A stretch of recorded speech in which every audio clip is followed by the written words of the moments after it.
Bueno, volvimos. Estoy. Joya. Segundo bloque en Rebeldes de a poquito. Y tenemos a Beltrán. Y a una de nuestras columnistas, estrella que decimos nosotros, que nos viene a hablar de sustentabilidad. Ya la conocen, ya saben quién es. Es Caro Rimoldi, que está acá con nosotros. Hola, hola. Hola, ¿cómo va? Bien. Que en esta oportunidad nos trae algo... bueno, decilo vos. Ahí aparece el Zócalo, pero ya saben, nos va a hablar de sustentabilidad y de... ¿Está bien dicho así? ¿Del día del sobregiro? Del sobregiro, sí, Joya. así es. ¿De qué estamos hablando? El día del sobregiro es cuando en todo el mundo ya alcanzamos y nos consumimos todos los recursos renovables que el mundo tenía para este año, para el 2023. Joya. Qué bueno. Y se cumplió el 2 de agosto. Por eso lo traigo porque seguimos en el mes, digamos, del día del sobregiro. Eso, o sea, todo a nivel mundial fue el 2 de agosto. A nivel Argentina, los consumimos el 24 de junio. Sí. O sea, sí. ¿Todo lo que hay para un año, dijiste? Claro, todos los recursos, el planeta tiene una capacidad de regeneración, digamos. Sí. Entonces, de acuerdo a la capacidad de la biocapacidad que tiene el planeta, sobre la huella ecológica que tiene el planeta en general, es que se puede calcular este día de sobregiro. Y se llama sobregiro porque es un término económico que vieron cuando uno no tiene más plata en el banco, en general pasa en las cuentas corrientes o para las empresas, sí. no tanto para los particulares, pero el banco te hace un giro de plata, digamos, te presta plata, vos estás en cero y te hace un sobregiro, se le llama sobregiro. Uh-huh. Y entonces, a partir de ese momento empezás a estar en deuda con el banco. Claro. El sobregiro. Sí. Entonces... Yo tengo la sensación de que siempre estás en deuda con el banco. Bueno, obvio. Y en este caso se utiliza ese término porque estamos en deuda con el planeta. Claro. Entonces ahí es como que le tomamos prestado este término para hacer la analogía. ¿Y por qué traigo este tema? Porque es súper importante tomar conciencia de que si seguimos a este ritmo de consumo y de vida, digamos, por ejemplo, se cumple el día del sobregiro, entonces se calcula que para vivir en el 2023 necesitaríamos 1.7 planetas, ¿no? Sí. O sea, un 70% más de planeta, claro. Digamos. Entonces, ya empezamos a consumir, digamos, los recursos naturales del 2024. Si seguimos así para adelante, va a ser claro, grave, digamos. Claro, tipo dentro de 5 años vas a necesitar 8 planetas... Sí. Para vivir ese año. Obvio, depende del país. Por ejemplo, yo les comentaba al principio, Argentina lo cumple el día de sobregiro de Argentina fue el 24 de junio, pero hay países, por ejemplo, Qatar, ¿no? Que todos lo tenemos fresquito por el Mundial. El día del sobregiro fue en marzo. Claro. Le faltaba todo el año para transitar. ¿Y entonces, cómo es que Qatar llega tan rápido a ese día del sobregiro? Porque eso, lo que dije al principio, se calcula de acuerdo a la biocapacidad del planeta, claro, sí. Y a la huella ecológica. Entonces, obviamente, hay un estimado, ¿no? De la huella ecológica a nivel mundial y después hay un estimado de la huella ecológica de cada país. Por ejemplo, en el caso de Qatar es obviamente por la explotación de combustibles fósiles. Claro. En el caso de Argentina, su huella ecológica está muy impactada por todo lo que es agricultura y ganadería.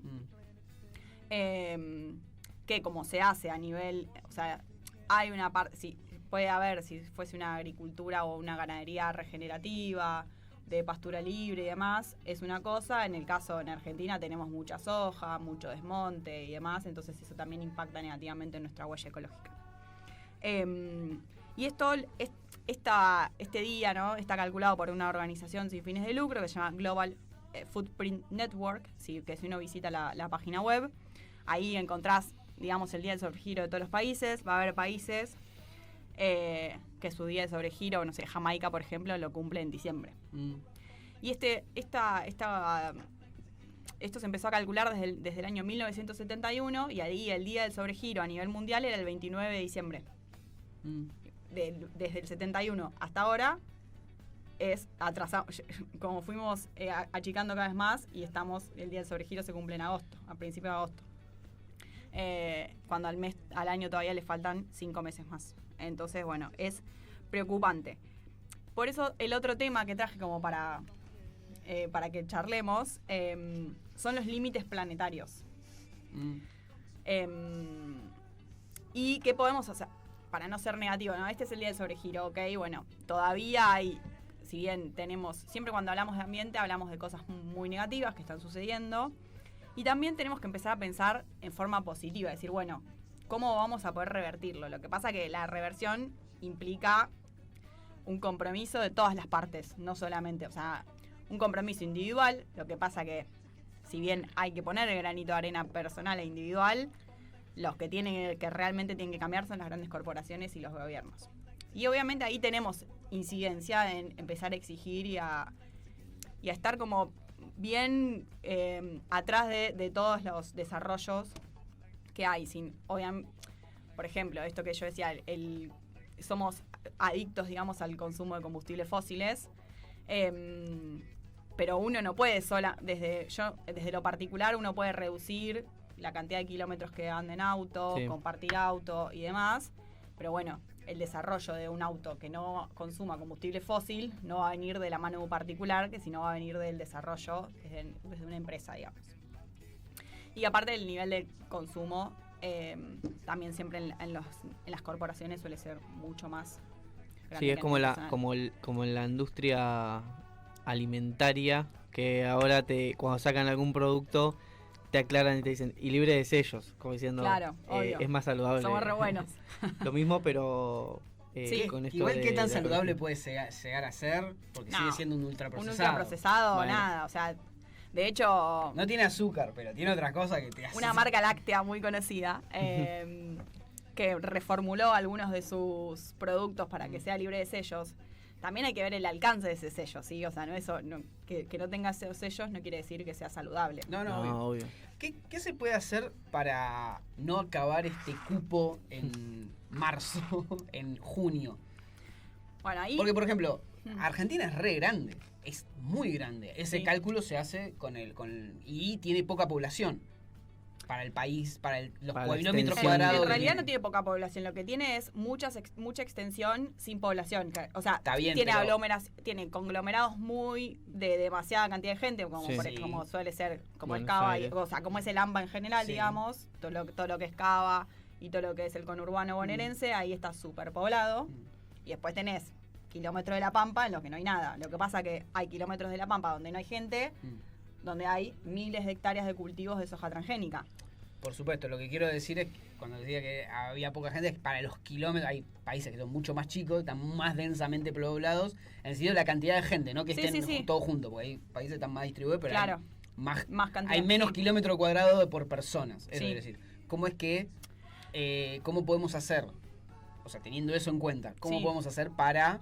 Y lo pasa, la huella ecológica se calcula con determinada, no sé, por ejemplo, con la emisión de gases de efecto invernadero, con el consumo energético. Argentina tiene poca eficiencia energética, tiene mucho consumo de combustible fósil. Obviamente en la flota de automóviles y de camiones, por ejemplo, todo lo que es transporte de carga, no sé, en Estados Unidos lo tenés por tren y acá no lo tenés por tren. O sea, porque no... Tenés tren de carga, pero tenés la cantidad de toneladas que se transportan ferroviariamente es muy despreciable en comparación a lo que se transporta por camión. Sí, yo no entiendo cómo no hay un proyecto serio para revivir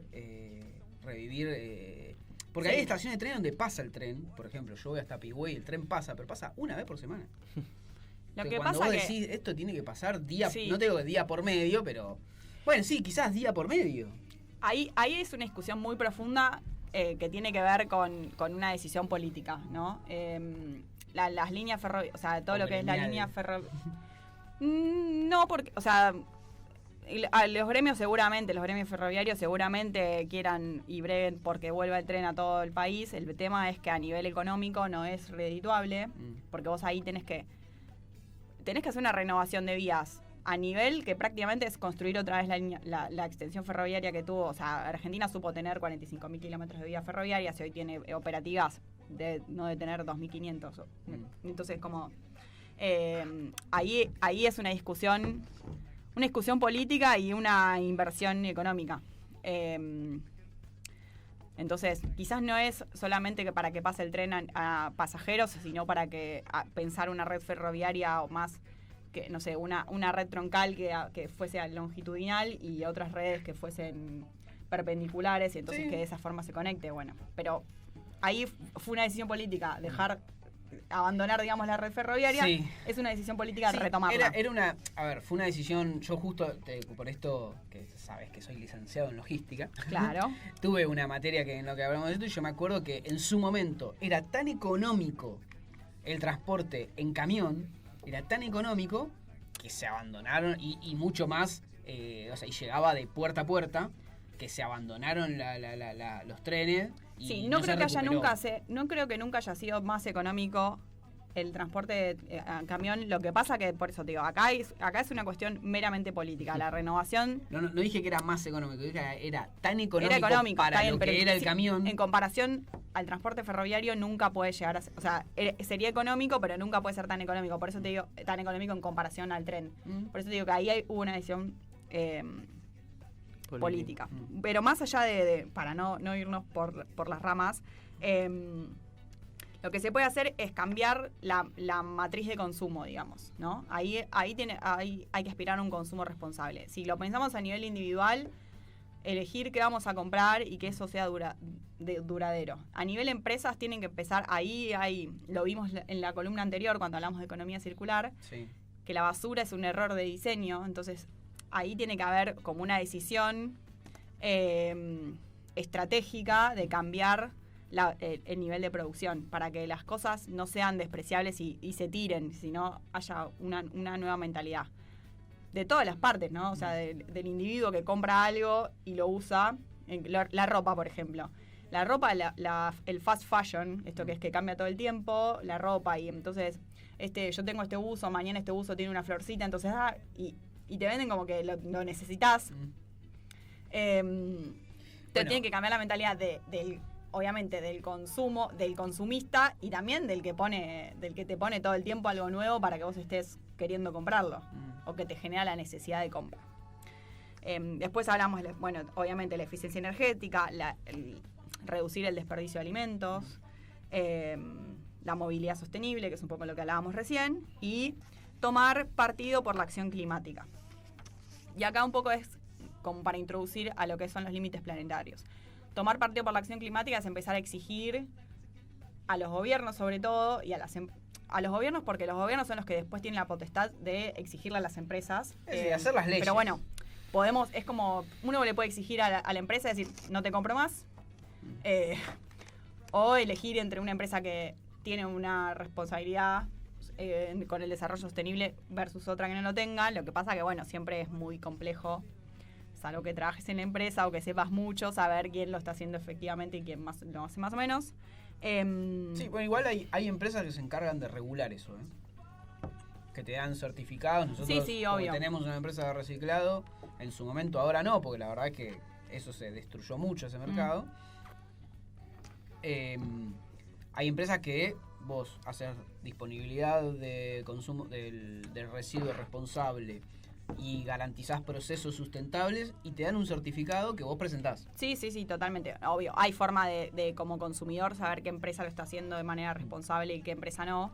Pero bueno, ¿No había un loguito para algunas empresas? Hay distintos tipos de... Por ejemplo, no sé, en otra oportunidad hablamos sobre las empresas B, por ejemplo. Eso es un sello. Después tenés, si compras lo que es papelería, está el sello de FSC, que es toda la cadena de que sabes que ese papel no viene de un bosque que está siendo talado, ¿no? Para poder darte el papel, sino que es toda una cadena de custodia de árbol, de bosques reforestados. Hay muchos sellos, no sé...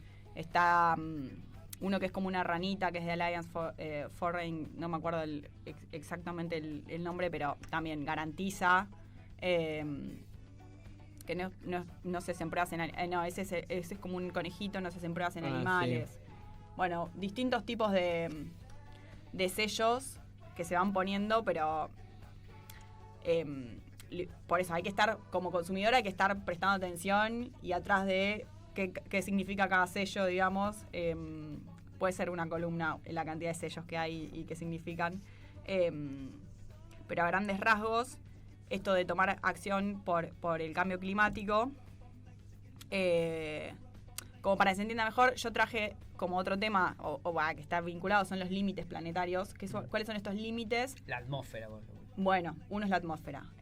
Pero la atmósfera es el único límite que pudimos, como humanidad, que pudimos revertir. Estaba el agujero de la capa de ozono. Claro, sí. Y se redujo casi nulo porque se dejaron de emitir los gases que dañaban el ozono. Sí, pero ¿no te llamó la atención algo que en un momento, cuando éramos chicos sobre todo... Por eso, una buena. Sí, pero ¿no te llamó la atención que en un momento cuando éramos chicos, todas las semanas tenías como el graph de así es la capa de ozono, el agujero, no sé, nos está escapando el calor entra por ahí, y ahora que se arregló, se arregló. Pero nadie dice, che, loco, claro, buena, o sea... Tuvimos tantos años diciendo, hicimos mierda todo, digo, y sí, cuando lo arreglamos nos dijimos, lo arreglamos. Igual el sol quedó, los rayos ultravioleta quedaron adentro. Lo que pasa que eso es por los gases de efecto invernadero, o sea, para que haya vida en el planeta se tuvieron que dar muchas cuestiones, ¿no? Ahora vamos a ver, por ejemplo, los últimos 11.000 años, el planeta logró una estabilidad en temperaturas, porque... Cuando se habla de cambio climático, por ejemplo, los negacionistas dicen, no, todo, desde tiempos inmemorables hubo como picos de día más caluroso el día. Sí. Pero bueno, desde hace 11.000 años más o menos se logró una estabilidad a nivel climático y en la estabilidad de la cantidad de agua que hay en los océanos y demás. Una estabilidad que permitió, digamos, que se conforme la humanidad, ¿no? Que el ser humano se... evoluciones. Si alguien prendió la radio en este momento y escuchó la palabra estabilidad 3 veces, no estamos hablando del país en este momento. No. Estamos hablando de economía. Claro, no estamos hablando de economía. Estamos hablando de incluso la estabilidad que se logró en el mundo, digamos, a nivel climático. Esa era geológica se denominó Holoceno. Pero ya no estamos más en esa era geológica, estamos en el Antropoceno, porque el ser humano logró ponerse en el centro y hacer... Somos lo mejor del mundo. Somos lo mejor del mundo. Dinosaurio, ¿quién te conoce? Se me está viniendo a la cabeza, nada que ver, perdón, pero... O sea, sí tiene que ver. Una gran película para ver, que es Wall-E, que para el que no la vio, spoileo. Nada, se trata de, dentro de muchos años, un futuro en donde la Tierra ya no es habitable por el hombre, entonces el hombre los hombres, claro. Vive en el espacio, en una nave espacial, porque se consumió todos los recursos del coso. Igual y es este robotito que va compactando basura del planeta. Claro. Y bueno, para el que no la vio, es de Pixar y es un peliculón, sí. Y tiene que ver con esto que estamos hablando. Y también el Lorax. Una gran película, sí. Para... Igual hay muchas... ando con ganas de ver Wall-E hace una semana y me acordé claro. Hay mucho, gran película, hay mucho cine de catástrofe que pone esto, como que diciendo, como, o sea, época primitiva, no tiene nada, y te dan como pequeñas pistas que en realidad no es primitiva, en realidad es que la humanidad colapsó, claro. Porque el mundo colapsó y dejó de ser habitable y casi va a la extinción, quedaron unos, y como que empezaron de cero, y les quedaron, y pasó tanto tiempo que le quedaron 2 o 3 cosas. Bueno, lo que se dice ahora de esta era geológica antropoceno, que estamos otra vez, como diríamos, estamos en la 6ª extinción masiva de especies, ¿no? En su momento fueron los dinosaurios, digamos, la que más conocemos todos. Ahora estamos en una extinción masiva de especies, tanto animales y vegetales, ¿no? Que están dañando la biodiversidad, que sin la biodiversidad, eso también perjudica, digamos, la capacidad del clima o de los diferentes biomas de autorregularse. Sí, sí, ahora hay puede ser que haya te interrumpo para así respirar. Hay una tendencia también a proteger los pantanos. Sí. Hay como, yo escuché últimamente mucho eso, como que... Los humedales, digamos. Los humedales, los pantanos, sí. y no solo acá por las quemas de pastizales que hay. No. En todos lados, en Estados Unidos sobre todo, que hay mucho pantano. En los pantanos, en los humedales, hay mucha biodiversidad. Sí. Bueno, obviamente en los bosques, en las selvas y demás. Entonces, como para ir cerrando, hay identificados hay 9 límites planetarios, que lo que se le dice límites planetarios porque es como que hay un límite en el que ya sobrepasás y dejan de estar bien para estar cada vez peor y en un punto irreversible, ¿no?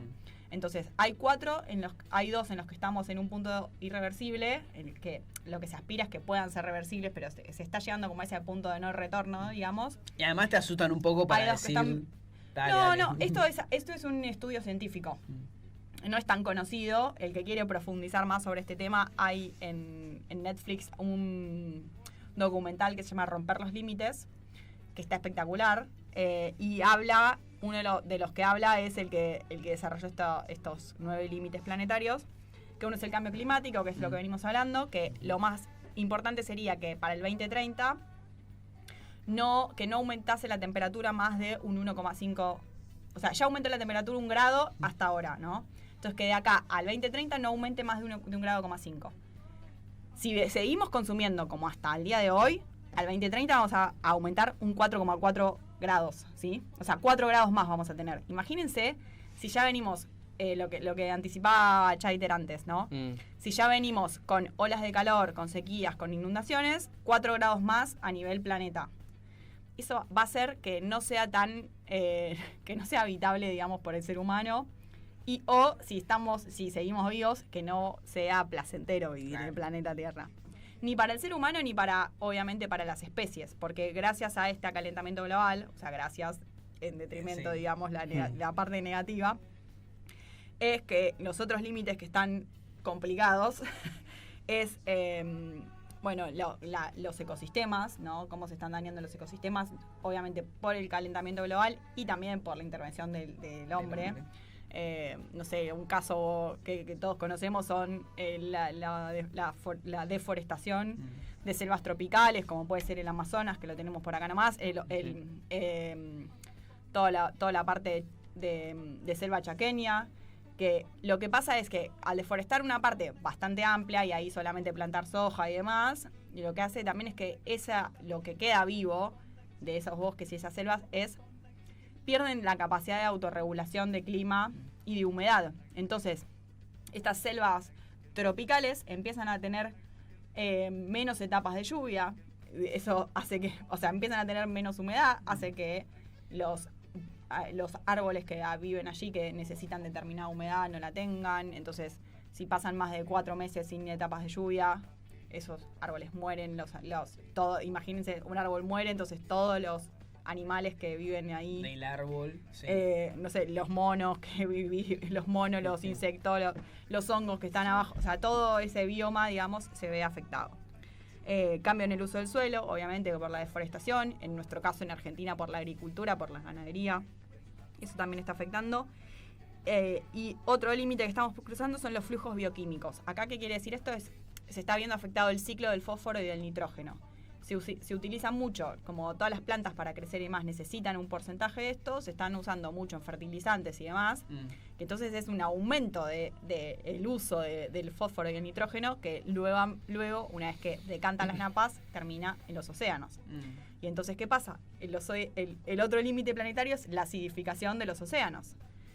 Y ahí es grave porque empiezan principalmente a morir todos los corales. Vieron que los corales son así como re de color y demás, se ponen blancos y obviamente mueren. Entonces todo lo que vive de los corales muere también. Y eleva la temperatura de los océanos. Entonces eso hace que muchos peces y muchos habitantes también estén siendo perjudicados. Además de que el océano en sí mismo es un gran regulador de temperatura y también capta mucho, o sea, no el océano en sí, pero sí las algas y demás, captan mucho dióxido de carbono, es lo que mucho más a veces que los bosques. Sí, lo que pasa no está tan, no tiene tanta prensa, digamos. No tiene tanta prensa, sí, que son los mayores generadores de oxígeno, son los océanos, no los bosques. Claro. Pero bueno, no quiere decir porque sean los mayores que no necesitamos los bosques. No, por eso. Y en contraposición del océano, que es súper importante, también tenemos el otro límite planetario, que es el agua dulce. El consumo de agua dulce, que hoy, si bien no está todavía en un nivel de peligro... Salvo en Uruguay. Bueno, pero sí empieza a estar... porque se calcula que se consume promedio 3.000 litros de agua por habitante en el mundo, ¿no? Imagínense que somos 8 millones de habitantes. Y no es que consumo, o sea, se calculan 3 litros, no que 3.000 litros, digo, no que me los consumo yo solamente, pero para mi consumo de alimentos está calculado de esa manera, ¿no? Sí, 2.500 litros todo lo que usás agua, no para tomar nada más. No, o sea, pero no es que consumís vos 3.000 litros por día, sino que para que vos puedas alimentarte, en la agricultura se usó agua, en la ganadería, entonces todo eso. Hubo un flaco que hace un tiempo, un youtuber que dijo, les voy a mostrar cuánto sale hacer un sándwich. Y todos los se ríen y vas al almacén, compras, no. No, sí. El tipo cultivó. Tenés una vaca. Cultivó todo. Lo único que no hizo fue, creo que el jamón. Bueno, claro. El jamón lo que hizo fue sí curarlo, todo eso, pero no tuvo el animal. Claro. Pero todo. Sí, claro, sí cultivó el trigo para hacer el pan, lo molió, bueno, y todo, y los vegetales, todo ese proceso. Lo único que hizo obviamente fue el jamón. Y bueno, era un sándwich de salía, no sé, 3 euros, y hacerlo, y el tiempo, todo fueron 3 meses, claro. Y no sé, 300 euros. Claro. Es que el problema es que no tomamos conciencia de la cantidad de recursos que usamos para cada actividad humana. Sí. Para cerrar, el último límite es las nuevas como entidades le llaman, o todas las cosas que los humanos incorporamos y que no existían antes, como los microplásticos o los plásticos, o nuevos materiales radioactivos que también dañan obviamente los ecosistemas. Como conclusión de todo esto, porque a veces parece que hablamos solo de ambiente, es que cada acción que daña el ambiente es un perjuicio para la sociedad, ¿no? Y en general los que sufren más o los más damnificados son las comunidades vulnerables, porque no sé, si sube el nivel del mar, obviamente que van a sufrir más las ciudades costeras, mucha gente que no tiene la infraestructura necesaria, que va a tener que mudarse, empiezan a surgir los refugiados climáticos. En Argentina todavía no pasó, pero sí pasa en otras partes del mundo, donde hay sequías extremas y duraderas, se tienen que mudar, sube el nivel del mar, se inundan las cosas. Muchas islas, ¿no? Van a desaparecer islas enteras, se está pronosticando. Entonces, bueno, tomar conciencia que no es solamente cuidar el ambiente, sino que el ambiente es donde vivimos, claro, es cuidar nuestra casa, ¿no? Claro. Entonces, ahí hay que tomar conciencia que cada acción negativa para el ambiente tiene una acción negativa para la sociedad, para las comunidades. Entonces, ahí un poco es como esta frase que decimos o se escucha siempre, ¿qué planeta le vamos a dejar a nuestros hijos? También, o a Mirta Legrand. Claro, o a Mirta Legrand. También es cómo los vamos a educar, ¿no? ¿Qué hijos le vamos a dejar al planeta? ¿No? ¿Qué tipo de hijos? ¿Qué personas que consuman de determinada manera? Que tengan una conciencia social diferente. Entonces, como también hacer ese doble, cambiar el discurso, ¿no? O sea, sí, obvio, ¿qué planeta le vamos a dejar? Pero también, ¿qué personas estamos formando para este planeta que queremos que siga muchos años más? Excelente. Caro Rimoldi Oc en Instagram, ¿es? Sí. Para saber más de esto, ese es el Instagram que usás. Caro Rimoldi Oc. Caro Rimoldi Oc, para el que le interesa saber más sobre el medio ambiente, ella está ahí todos los días poniendo cosas. Gracias por venir. Hoy nos trajo una columna más sobre sustentabilidad.